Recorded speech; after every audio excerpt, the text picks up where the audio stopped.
The 60th Annual Grammy Awards are in the books. It was a relatively tame night on Sunday evening, with completing the trifecta with album, song and record of the year Grammy wins. But the Grammys, hosted by aren't all about the awards. It's also an opportunity to showcase singing chops, dance moves and pulling off the ultimate surprise. Though the night was light on water-cooler moments, there were some memorable points during the 3.5-hour show, from S powerful Me Too moment to S explosive opener, that were worthy of discussion. ET highlights the biggest showstoppers, the worst disasters and the strangest, scratch-your-head moments on music's biggest night. Talk about an explosive opening to the Grammys, with an electrifying performance full of social and political commentary that began with XXX, his collaboration with Off the critically praised Damn, followed by another album track, DNA. New Freezer, his feature with rapper Rich the Kid and King's Dead, a song from the upcoming Black Panther soundtrack curated by Lamar, rounded out the 30-year-old rapper's performance, the latter during which saw him miming shooting his background dancers, all dressed in red, as they collapsed to the ground. Dave Chappelle, who served as the eye for the audience, offered up commentary in between songs. I just wanted to remind the audience that the only thing more frightening than watching a black man be honest in America is being an honest black man in America. Gaga went simple and glam for her stripped-down performance of Million Reasons off her latest album, Joanne. Rocking dramatic sparkly eyeshadow and a glamorous white gown, she kept her Grammy night classy, showing off her impressive vocal ranges. She sat behind the piano, which was adorned with large angel wings that flowed all the way to the floor. At the end of the performance, Gaga laid down on the piano, as if she had just earned her own pair of angel wings. When you have two legends on stage at the same time like Legend and Bennett, you have to have them sing together, even for a brief moment. As they were preparing to present the Grammy for Best Rap Sung Performance, which ultimately went to Kendrick Lamar and Rihanna for Loyalty, the two singers crooned their way into our hearts. Bonus points that it was Bennett's classic, New York, New York, that they sang too. Can we start the campaign for a real Legend-Bennett collaboration? Has anyone had a better year than Glover? Probably not. He won 2 Emmys. He's starring in the highly anticipated Han Solo film. He's Simba in the new Lion King live-action movie. The Atlanta star took center stage as his musical persona, Childish Gambino, where he performed his nominated single, Terrified. Not surprisingly, the 34-year-old artist completely blew the roof off Madison Square Garden with a soulful rendition that was made even better with a cameo by a featured artist, who also happens to voice young Simba in the new Lion King. Let's be real, though, Glover, who's already halfway to an EGOT, may have been upstaged by the adorable McCrary. Sing It, Kid. Pink usually goes all out at the Grammys with gravity-defying performances, but this year, she kept it stripped down and simple for Wild Hearts Can't Be Broken. Dressed in a white off-shoulder tee and blue jeans, Pink showcased her spine-tingling natural talent and still dropped the mic. Sometimes simplicity reigned supreme. When the duo took the stage to perform their single, Finesse, the Grammys were in dire need of an injection of some life and color, and boy, did Bruno and Cardi bring it. Both channeled the 90s in their colorful get-ups and turned up the fun to exponential levels. Plus, Bruno's dance break totally here for it.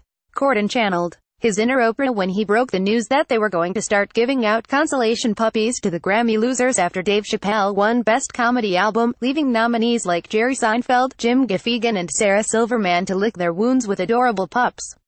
Frankly, we'd be way more into the puppies ourselves.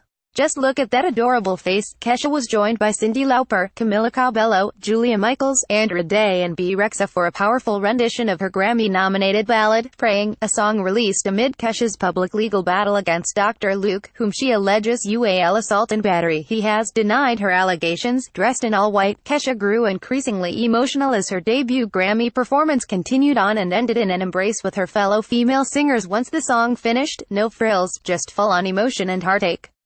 This is real squad goals. Adding to the powerful moment was Janelle Monáe's incredible intro, calling upon her fellow sisters. We come in peace, but we mean business. The former presidential candidate truly made jaws drop when she made a surprise cameo in Corden's sketch seeking out the perfect narrator for Michael Wolff's book about Donald Trump, Fire and Fury. Cardi B, though, nearly stole Clinton's thunder. Now that's how you make an entrance. Let this speak for itself. Beyoncé didn't end up taking the stage, but she made her presence known in the front row with a black halter dress and statement hat. It was her jewels, though, that will have everyone talking.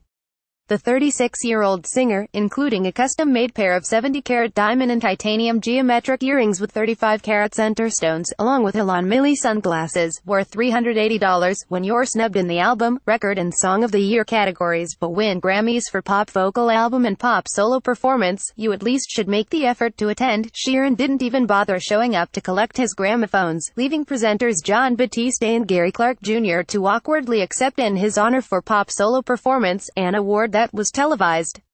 Speaking specifically for that category, the 26-year-old singer-songwriter beat out the rest of the field, including Keisha. Many hoped Praying would be victorious for many reasons. Kelly Clarkson, Lady Gaga and Pink. Did it seem like it was The Sting, Shaggy and U2 show? They all made multiple appearances throughout the evening, culminating with U2's Bono and The Edge returning to the stage at the end of the show to present the Album of the Year to Bruno Mars. Is it 1999 all over again? It would have been the ultimate coup if the Grammys somehow booked former President Barack Obama, and it seemed like that was what was happening. Over the last 8 years, this man gave us hope and he brought us change. When you asked him if something was possible, he said, "Yes, we can." Ladies and gentlemen, the 44th president of the— no, wait, hold on, wait, I didn't read all the way down, that's my mistake. That one's on me. Only, we were fooled. Instead of Obama, we got the president of the Recording Academy, Neil Portnow. Outside of Alessia Cara and Rihanna, who won for a Kendrick Lamar collaboration, there was a lack of female winners in the major televised categories. When Ed Sheeran, the only male nominated in the Pop Solo Performance category, won over 4 other female nominees, that's saying a lot.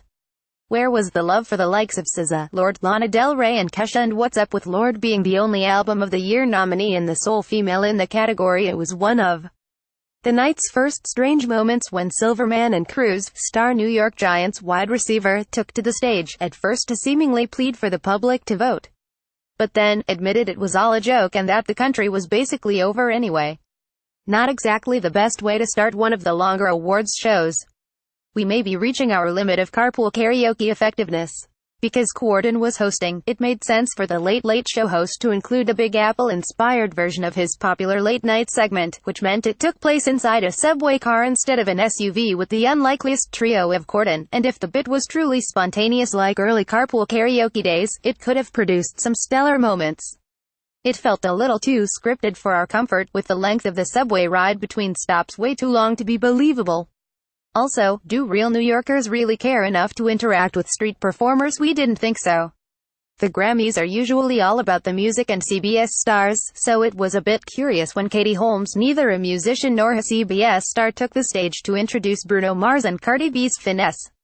Surely they could have secured someone else with a tie to the music industry. At the very least, we're still scratching our heads on that one. For more Grammy coverage, watch the video below.